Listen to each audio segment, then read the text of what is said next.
चारही कोना के पोखरवा ओइमे बनल बाटे घाट, ओइमे बनल बाटे घाट। जल्दी जल्दी होई तैयारिया, तिवई जोहत होई है बाट, तिवई जोहत होई है बाट।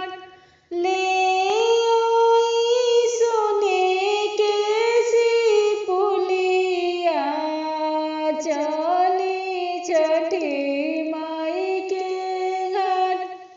ले आई सोने के सिपुलिया, चली छठी माई के घाट, चली छठी माई के घाट।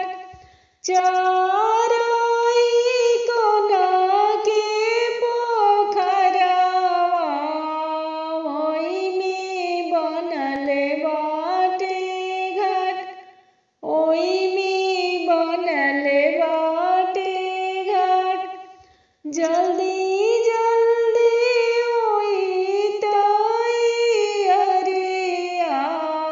तिवई जोहत होई है बाट, तिवई जोहत होई है बाट।